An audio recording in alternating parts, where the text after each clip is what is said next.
भारत माता की, भारत माता की, छत्रपती शिवाजी महाराज की, धर्मवीर छत्रपती संभाजी महाराज की, जय भवानी, जय जय जय जय जय भवानी, जय श्री राम, जय जय श्री राम। हिंदवी स्वराज्याचे सरसंस्थापक छत्रपती शिवरायांना मानाचा मुजरा करतो। भारतीय राज्यघटनेचे शिल्पकार भारतरत्न डॉक्टर बाबासाहेब आंबेडकर यांना मानवंदना अर्पित करतो।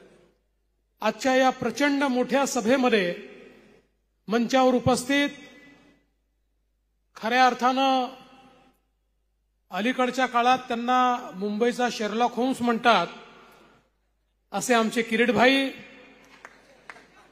आपले खासदार मनोज कोटकजी या ठिकाणी मंचावर उपस्थित, आपल्या सर्वांचे लोकप्रिय उमेदवार आणि आपले आमदार मिहिर कोटेचाजी, प्रकाशभाई मेहता, शिशिर शिंदेजी, आशिष देशमुखजी, निहारिकाताई, प्रभाकर शिंदेजी, रीटा गुप्ताजी, शिरीष सावंतजी, भास्कर जाधवजी, गौतम सोनावणेजी, नरेश चंदाराणाजी, अजित रणदिवेजी, प्रकाश गंगाधरेजी, विनोद जाधवजी, नील सोमय्याजी, योगेश शिलवंतजी, नंदकुमार वैती, सुरेश भालेराव, राजेश चव्हाण, कन्हैयालाल गुप्ता, जगदीश शेट्टी, भास्कर कांबळे, मनीष तिवारी, सीमाताई कांबळे, संध्याताई वडाळकर, सुवर्णाताई करंजे, आशिष आनंद जाधव, मंचावरील सर्व मान्यवर, कोणाचं नाव सुटलं असेल तर माझी चूक नाही आहे, नाव लिहिणाऱ्याची चूक आहे, तरी मी माफी मागतो। मंचावरील सर्व मान्यवर आणि या ठिकाणी उपस्थित सर्व माता भगिनी आणि बंधूंनो, मुलुंडमध्ये रात्री 9:30 वाजेपर्यंत जेवढ्या मोठ्या संख्येने आपण सगळे लोक या ठिकाणी उपस्थित आहात, माझ्या मनात कुठलीच शंका नाहीये की मिहिर कोटेचांना सर्वात जास्त लीड ही मुलुंडमधनं या ठिकाणी मिळणार आहे। पण बंधू भगिनींनो, ही निवडणूक आपल्या सगळ्यांना माहिती आहे, अतिशय महत्वाची निवडणूक आहे। ही काही महानगरपालिकेची विधानसभेची निवडणूक नाही आहे, देशाचा नेता निवडण्याची निवडणूक आहे। आज या लोकसभेच्या निवडणुकीची अवस्था कशी आहे? महाभारताच्या युद्धासारखी अवस्था आहे। एकीकडे पांडवांची सेना आहे, दुसरीकडे कौरवांची सेना आहे। पांडवाच्या सेनेसोबत देखील अनेक सेनापती आणि राजे आहेत, कौरवांच्या सेनेसोबत देखील अधिक राजे आहेत, आणि 20 तारखेला शस्त्रांनी नाही मतांनी आपल्याला निर्णय करायचा आहे की पांडवांची सेना जिंकेल की कौरवांची सेना जिंकेल। आपण पाहतोय एकीकडे या ठिकाणी विश्व गौरव असलेले विकास पुरुष माननीय नरेंद्र मोदीजी हे आपलं नेतृत्व करतायत, आणि मोदीजींच्या सोबत एकनाथराव शिंदेजींची, वंदनीय बाळासाहेबांची खरी शिवसेना ही आपल्या सोबत आहे। अजित पवारांची राष्ट्रवादी आहे, राज ठाकरेंची मनसे आहे, आठवले साहेबांची रिपाई आहे, पिरिपा आहे, जनसुराज्य आहे, रयत क्रांती आहे, रासपा आहे। पांडवांची सेना मोदीजींच्या नेतृत्वात। दुसरीकडे कोण आहे? राहुल गांधी आहेत। मी नाही म्हटलं, तुम्ही म्हणताय, मी असं नाही म्हणत कोणाला, हे काय जे काय म्हटलं ते तुम्ही म्हटलंय। आणि राहुल गांधींसोबत 24 पक्षांची एक खिचडी आहे। त्यांना मी विचारलं, म्हणलं ठीक आहे, आमचं तर ठरलंय, आमचं सरकार येणार, मोदीजी आमचे प्रधानमंत्री होणार, पण तुमचं सांगा, चुकून दुर्दैवाने अकल्पित तुमचं सरकार आलं तर तुमचा प्रधानमंत्री पदाचा उमेदवार कोण आहे? नाही सांगू शकले। शेवटी मग सकाळी 9 वाजता पोपटराव येतात ना टीव्हीवर, ते पोपटरावांना त्या ठिकाणी विचारलं, म्हणाले सांगा पोपटराव, तुमच्या इंडिया आघाडीचा, महाविकास आघाडीचा पंतप्रधान पदाचा उमेदवार कोण? ते म्हणाले आमच्याकडे खूप आहेत, आम्ही 5 वर्षात 5 प्रधानमंत्री बनवू। म्हणलं वा, मग माझ्या मनात सवाल आला की हे 5 वर्षात 5 प्रधानमंत्री बनवतो म्हणतात, हे कसे बनवतील? मग मला लक्षात आलं, हे मध्ये खुर्ची ठेवतील. आपण संगीत खुर्चीचा खेळ खेळायचो ना, तशी खुर्ची असेल आणि 24 पक्षांचे प्रमुख त्याच्याभोवती फिरतील, असे गोलगोल गोलगोल गोलगोल.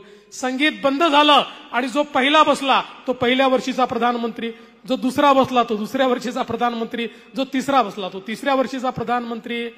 अरे या मूर्खांना सांगा, घंटा खुर्चीचा खेळ नाहीये, या देशाचा प्रधानमंत्री निवडायचा आहे.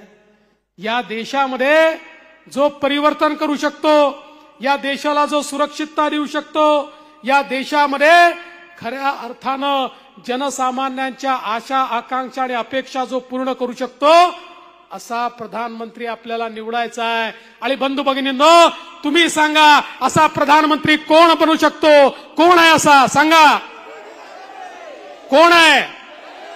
कोण आहे? मोदीजींशिवाय दुसरा कोण असू शकतो? त्यामुळे आज आपण पाहतोय, मोदीजींसोबत आपली विकासाची गाडी आहे. या विकासाच्या ट्रेनला मोदीजींचं भक्कम इंजिन आहे. त्यासोबत वेगवेगळ्या पक्षाचे डबे लागले आहेत आणि या डब्यांमध्ये दीन, दलित, गोर, गरीब, आदिवासी, शेतकरी, शेतमजूर, महिला, अल्पसंख्याक, भटके, विमुक्त, ओबीसी सगळ्यांना बसण्याची जागा आहे. ही मोदीजींची विकासाची गाडी सगळ्यांना बसवून सबका साथ सबका विकास म्हणत वेगाने पुढे जाणारी गाडी आहे. दुसरीकडे काय अवस्था आहे? तिकडे डब्बेच नाहीये, फक्त इंजिन आहे. मनसेचं नाही, ते आपल्यासोबत आहे. तिकडे प्रत्येक जण म्हणतो मीच इंजिन आहे. राहुल गांधी म्हणतो मी इंजिन आहे, शरद पवार म्हणतात मी इंजिन आहे, उद्धव ठाकरे म्हणतात मी इंजिन आहे, स्टॅलिन म्हणतो मी इंजिन आहे, ममता बॅनर्जी म्हणतात मी इंजिन आहे, लालूजीचा पोरगा म्हणतो मी इंजिन आहे, मुलायम सिंगाचा पोरगा म्हणतो मी इंजिन आहे. तिथे डब्बे नाहीच आहे. आणि बंधू भगिनींनो, इंजिन मध्ये बसण्याकरता ड्रायव्हर व्यतिरिक्त कोणाला जागा नसते. सामान्य माणसाला इंजिन मध्ये कधीच बसता येत नाही. आणि यांचं इंजिन कसं आहे? राहुल गांधींच्या इंजिन मध्ये फक्त सोनियाजी आणि प्रियंकाजी बसू शकतात. उद्धव ठाकरेंच्या इंजिन मध्ये फक्त आदित्य ठाकरेंकरता जागा आहे. आणि शरद पवारांच्या इंजिन मध्ये फक्त सुप्रिया सुळेंकरता जागा आहे. तुमच्या करता जागा नाही आहे. पण ज्या क्षणी तुम्ही मिहीर कोटेच्या कमळाची बटन दाबाल, त्या क्षणी ईशान्य मुंबईची बोगी थेट मोदीजींच्या इंजिनला लागेल आणि मग विकासाकडे आपली वाटचाल होईल. मला एका गोष्टीचं आश्चर्य वाटतंय की आज मोदीजींना पराजित करण्याकरता काय काय हतकंडे या ठिकाणी सुरू झाले आहेत. बंधू भगिनींनो, आता यांना भारतामध्ये मतदान मिळत नाही, हे पाकिस्तानपर्यंत पोहोचले. राहुल गांधींकरता पाकिस्तानचा मंत्री ट्विट करतो आणि काय सांगतो? भारताचा पंतप्रधान राहुल गांधी शोभतो. केजरीवाल करता ट्विट करतो की बरं झालं केजरीवाल सुटले, आता राहुल गांधींना फायदा होईल. पण मला सगळ्यात आश्चर्य काय वाटतं माहितीये? मला सगळ्यात आश्चर्य वाटतं उद्धवजी मतांकरता किती लाचार झाले. अरे हिंदू हृदय सम्राट शिवसेना प्रमुख बाळासाहेब ठाकरेंनी जी शिवसेना सुरू केली त्याचे तुम्ही नेते होतात. आता अवस्था अशी आहे, परवा उद्धवजींचा जुलूस निघाला, त्या जुलूसमध्ये मतांकरता यांनी पाकिस्तानचे झेंडे वापरले. पाकिस्तानचे झेंडे. अरे मी तर म्हणेन, अरे एखादी निवडणूक आली काय, गेली काय, जिंकलो काय, हारलो काय, पण जेव्हा पाकिस्तानचा झेंडा वापरण्याची वेळ येईल त्या ठिकाणी निवृत्ती घेऊन घरी बसलं पाहिजे. पण पाकिस्तानचा झेंडा या भारतामध्ये मी लावणार नाही हे सांगण्याची हिंमत तुमच्यामध्ये पाहिजे होती. उद्धव ठाकरे म्हणून मोदीजी म्हणतात तुमची नकली शिवसेना आहे, नकली शिवसेना. कारण आज तुमचे लोक गळ्यामध्ये मशालीचा पट्टा घालून टिपू सुलतान जिंदाबादच्या घोषणा करतायत आणि तुम्ही या ठिकाणी केवळ एका मतांकरता लांगुल चालन करताय. उद्धव ठाकरेंना माहिती आहे या महाराष्ट्रामध्ये आणि मुंबईमध्ये त्यांनी बाळासाहेबांचे विचार सोडले, त्यामुळे आता त्यांच्यासोबत जनता येणार नाही. आणि म्हणून त्यांना असं वाटतंय केवळ एका समुदायाच्या मतांनी मी हे डेफिसिट पार करीन आणि म्हणून आज खऱ्या अर्थानं काँग्रेस जेवढं त्यांच्या पायावर लोटांगण घालणार नाही तेवढं हिरव्या पायावर लोटांगण घालण्याचं काम आज उद्धव ठाकरे करतायत। ही शर्मिंदगीची बात आहे। बंधू भगिनींनो, कुठेतरी जागृत होण्याची आवश्यकता आहे। आणि आज आमच्या किरीट भाईंनी तर त्यांचा बुरखाच फाडला आहे। म्हणून मी त्यांना शेरलॉक होम्स म्हणालो, हे इतके निर्लज्ज लोक आहेत। तुम्ही बघा, पीएपीचा प्रश्न 100% पीएपीचे सगळे निर्णय उद्धव ठाकरेंनी घेतले। आता त्यांनी कागदासहित दाखवलं, मी फाईल सहित दाखवू शकतो, कारण आता मी उपमुख्यमंत्री आहे, फाईल माझ्याकडे आहे 100%। आणि त्यावेळी प्रभाकर शिंदे असतील किंवा सभागृहात मला आठवतं आम्ही विरोधी पक्षात होतो, 2 आणि 3 दिवसाचं बजेट 2 आणि 3 दिवसाचं सेशन घ्यायचे, कारण देशामध्ये सेशन चालायचं। पण आमचं सेशन आलं की उद्धवजींना कोविड आठवायचं, कारण त्यांना मातोश्रीतनं बाहेरच निघायचं नव्हतं। त्या 3 दिवसाच्या सेशनमध्येही त्याचा विरोध करणारे मिहीर कोटेचा होते। मिहीर कोटेचाने सांगितलं, हा तुम्ही अन्याय करताय। आणि त्यानंतर सरकार बदलल्यावर ज्यावेळी या संदर्भात आम्ही महानगरपालिकेला सांगितलं, महानगरपालिका म्हणाली थर्ड पार्टी इंटरेस्ट आहे, आमच्यावर शेकडो कोटी रुपयाचा भुर्दंड बसेल। त्या क्षणी या मुलुंडच्या हिताकरता या ठिकाणी किरीट सोमय्या कोर्टात गेले आणि किरीट सोमय्यांनी सांगितलं, आम्ही कोर्टातनं हे रद्द करू, 1 पैसा आता त्यांच्या घशात आम्ही घालू देणार नाही। आणि त्या ठिकाणी कोर्टामध्ये किरीट सोमय्या गेलेले आहेत आणि मला विश्वास आहे की किरीट सोमय्या निश्चितपणे आम्ही सगळे त्यांच्या पाठीशी आहोत आणि त्या ठिकाणी किरीट सोमय्या जिंकतील। आणि आम्ही एक निर्णय मात्र त्या ठिकाणी केला, ते रद्द करणं नाही करणं कोर्टाच्या हातात असू शकतं, पण त्याचे लाभार्थी कोण असतील, किरीट भाईंनी दाखवलेले लाभार्थी इथे आणायचे होते। कशा करता आणायचे होते?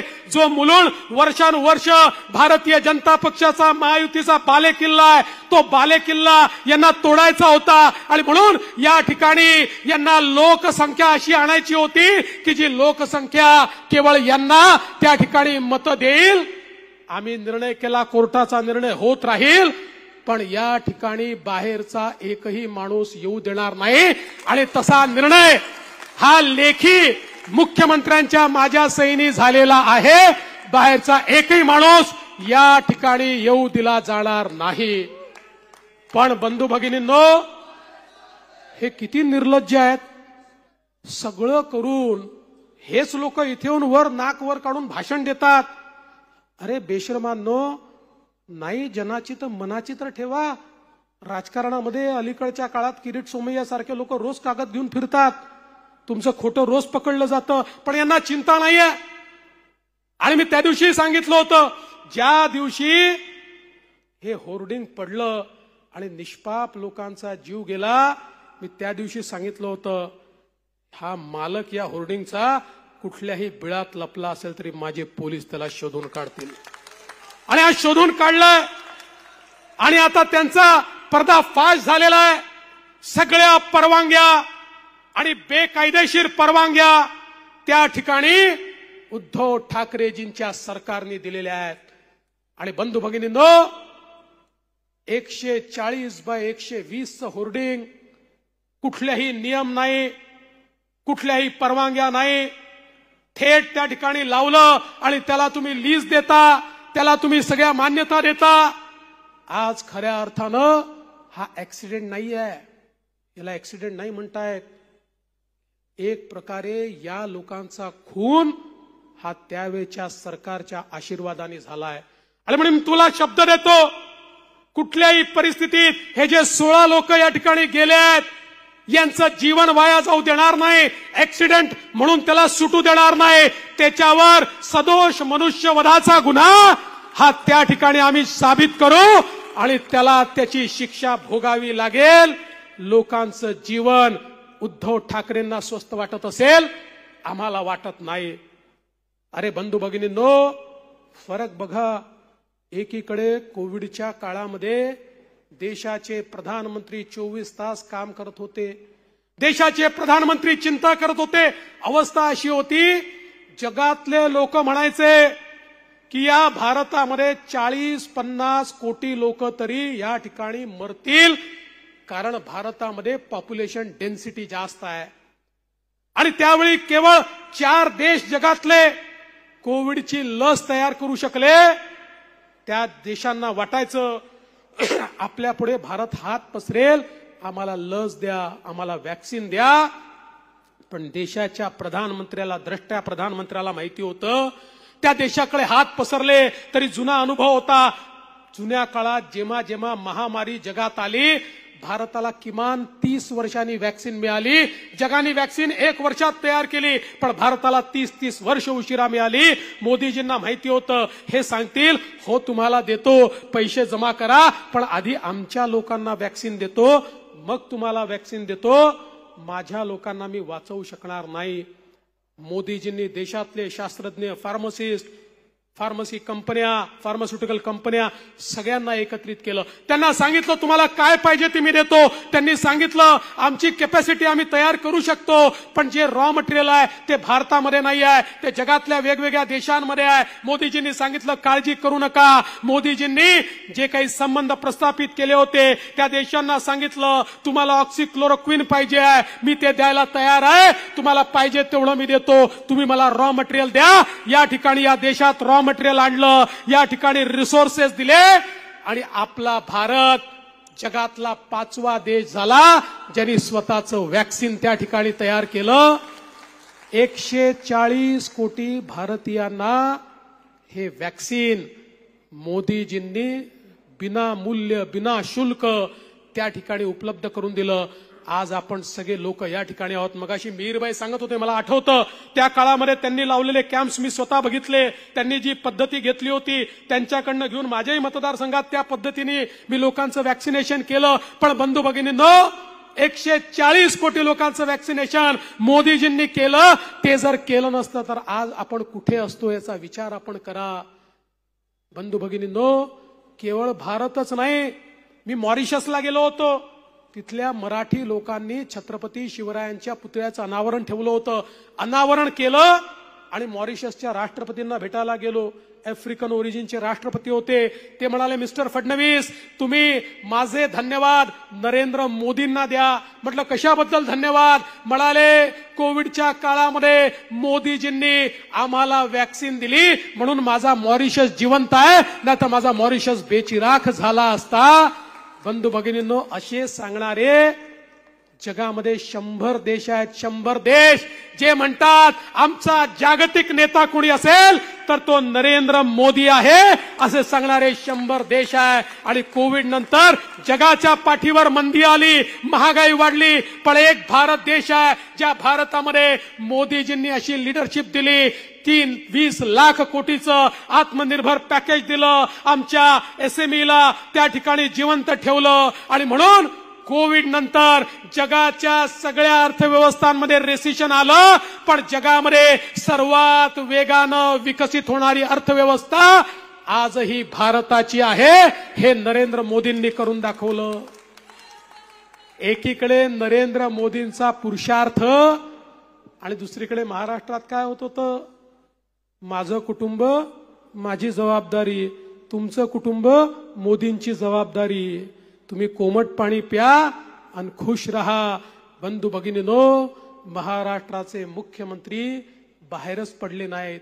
उद्धव ठाकरे बाहेरच पडले नाहीत. पण ते सोडून द्या, ते बाहेर पडले नाहीत, त्यांचं त्यांना लखलाप. पण मोदीजी लोकांकरता जेव्हा तडफडत होते त्यावेळी हे लोक या मुंबई महानगरपालिकेमध्ये रोज नवनवीन भ्रष्टाचार करत होते. प्रेताच्या टाळूवरचं लोणी खाणं असा वाक्प्रचार आपल्यापैकी प्रत्येकाने लहानपणी ऐकला होता. पण याचा अर्थ काय असा मला कोणी विचारलं तर मी सांगीन, उद्धव ठाकरेंच्या नेतृत्वात झालेला कफन घोटाळा, बॉडी बॅग घोटाळा म्हणजे प्रेताच्या टाळूवरचं लोणी खाणं आहे. की मेलेल्या माणसाला त्या ठिकाणी ज्या बॅगमध्ये टाकून तुम्हाला स्मशानाकडे न्यायचंय त्या बॅगेची ही किंमत 1300 रुपयावरनं 6500 रुपयापर्यंत वाढवून त्याच्यात कमिशन खाणारे. अरे एकीकडे मोदीजी सगळ्यांना मोफत राशन देत होते आणि त्याच वेळी उद्धव ठाकरेंच्या नेतृत्वात भीमदेवी गर्जना केली आणि सांगितलं हो मुंबईमध्ये लोक उपाशी आहेत. खरं म्हणजे अनेक लोकांना मदत करत होते. महानगरपालिकेने सांगितलं आम्ही त्या ठिकाणी लोकांना खिचडी देऊ. बंधू भगिनींनो, त्या खिचडीमध्येही घोटाळा यांनी केला.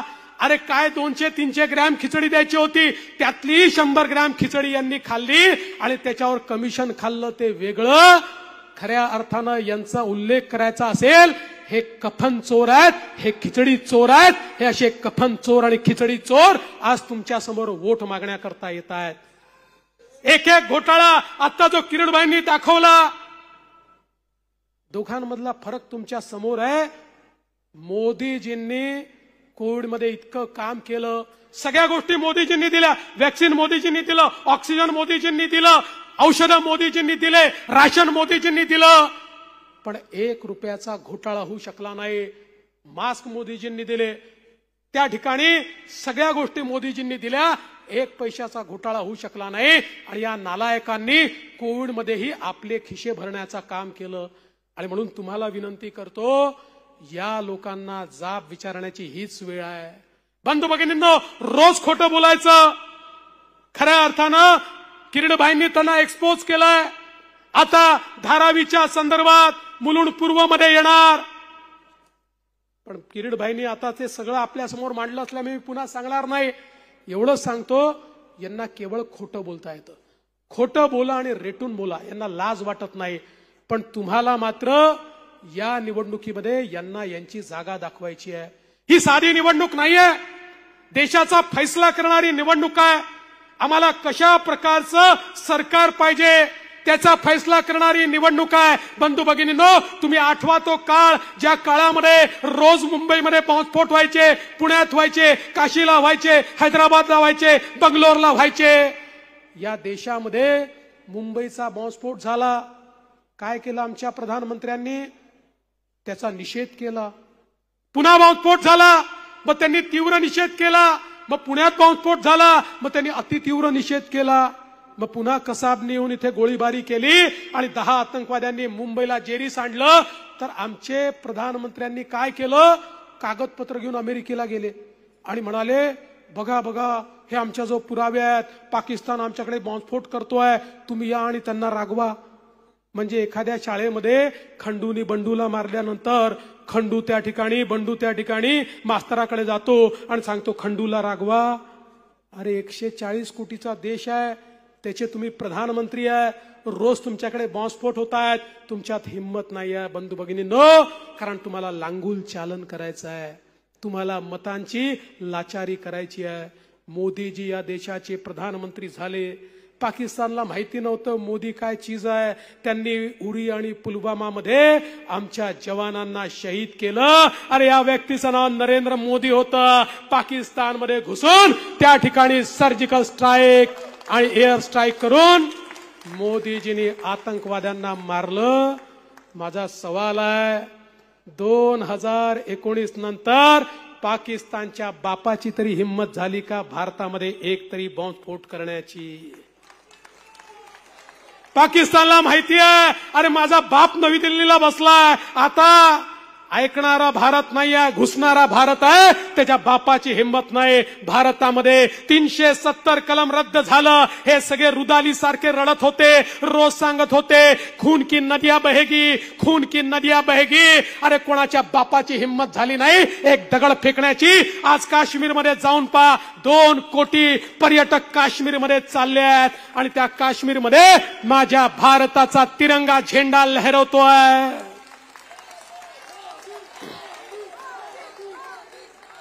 उद्धव ठाकरेजी आज कुठल्या तरी सभेत म्हणाले की त्या संघाचं फडकं नाही, आम्हाला तिरंगा झेंडा पाहिजे. उद्धव ठाकरे त्याच राष्ट्रीय स्वयंसेवक संघाचे स्वयंसेवक असलेले या ठिकाणी नरेंद्र मोदी यांनी काश्मीरमध्ये तिरंगा लावून दाखवला. तुम्ही नाही लावू शकले. तुम्ही त्या लोकांच्या सोबत आहे ज्यांनी काश्मीरच्या तिरंग्याला विरोध केला. तुम्ही त्या लोकांच्या सोबत आहे ज्यांनी राम मंदिराला विरोध केला. तुम्ही त्या लोकांच्या सोबत आहे जे समान नागरिक कायद्याला विरोध करतात. तुम्ही त्या लोकांच्या सोबत आहे ज्यांचं समर्थन कसाबलाय. अरे या ठिकाणी आम्ही उज्ज्वल निकम यांना मुंबईमध्ये उमेदवारी दिली. ज्या उज्ज्वल निकमांनी कसाबला फाशीवर पोहोचवलं, तर हे इतके नालायक लोक आहे. या नालायकांनी त्या ठिकाणी सांगितलं की कसाबच्या गोळीने करकरे साहेब शहीद नाही झाले, ते दुसऱ्या गोळीने शहीद झाले. अरे नालायकांनो, तुमच्या राजकारणाकरता या महाराष्ट्राच्या आणि देशाच्या शहीदांचा अपमान करू नका. ज्या करकरे, कामटे, साळसकर आणि तुकाराम ओंबळेंनी आपल्या जीवावर खेळून आम्हाला वाचवलं आणि त्या हरामखोर कसाबला जेलमध्ये टाकलं, त्याची बाजू घेणारे तुम्ही उद्धव ठाकरे, लक्षात ठेवा. तुम्ही कसाबच्या बाजूने आहे, आम्ही उज्ज्वल निकमच्या बाजूने आहे. तुम्ही अजमल कसाबच्या बाजूने आहे, आम्ही उज्ज्वल निकमच्या बाजूने आहे. आणि म्हणून बंधू भगिनींनो, यांना जाब विचारण्याची वेळ ही आज या ठिकाणी आलेली आहे. या निवडणुकीमध्ये या देशाला असा नायक आम्हाला द्यायचा आहे ज्याच्यामध्ये हिम्मत आहे, ज्याच्यामध्ये इमानदारी आहे, ज्याच्यामध्ये प्रामाणिकता आहे, ज्याच्या जीवनाचा क्षण आणि रक्ताचा कण कण या देशाकरता समर्पित आहे.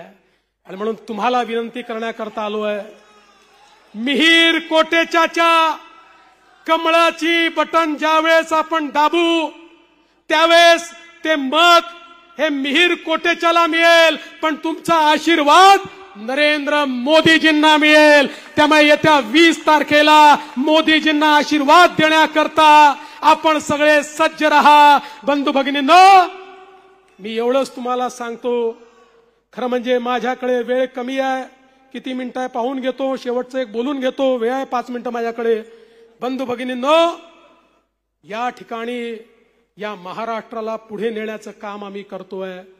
आज एक नरेटिव्ह तयार करण्याचा प्रयत्न करतात. महाराष्ट्रातले उद्योग गुजरातला चालले. मी तुम्हाला सांगतो, या महाराष्ट्राचा मी मुख्यमंत्री झालो. मी मुख्यमंत्री झाल्यानंतर 2015 ते 19 महाराष्ट्र इन्व्हेस्टमेंटमध्ये पहिल्या क्रमांकावर होता. पहिल्या क्रमांकावर. त्याच्या आधी गुजरात पहिल्या क्रमांकावर होता. 5 वर्ष महाराष्ट्राला पहिल्या क्रमांकावर ठेवलं आणि देशात येणारा इन्व्हेस्टमेंट पैकी 49% इन्व्हेस्टमेंट या महाराष्ट्रामध्ये आणली. उद्धव ठाकरे मुख्यमंत्री झाले. उद्धव ठाकरे मुख्यमंत्री झाल्याबरोबर पहिल्या वर्षी कर्नाटक नंबर 1, दुसऱ्या वर्षी गुजरात नंबर 1. बंधू भगिनींनो, पुन्हा आपलं सरकार आलं. मी सरकार आल्यावर सांगितलं, या ठिकाणी रडणारे नाही लढणारे लोक लागतात. पहिल्याच वर्षी पुन्हा महाराष्ट्राला नंबर 1 आणलं. गुजरात, कर्नाटक, दिल्ली यांच्याकडे एकत्रित जेवढी इन्व्हेस्टमेंट आली त्यापेक्षा जास्त इन्व्हेस्टमेंट या महाराष्ट्रामध्ये आणण्याचं काम आम्ही या ठिकाणी केलं. आणि म्हणून खऱ्या अर्थानं केवळ बोल वचन देणारे हे लोक आहेत.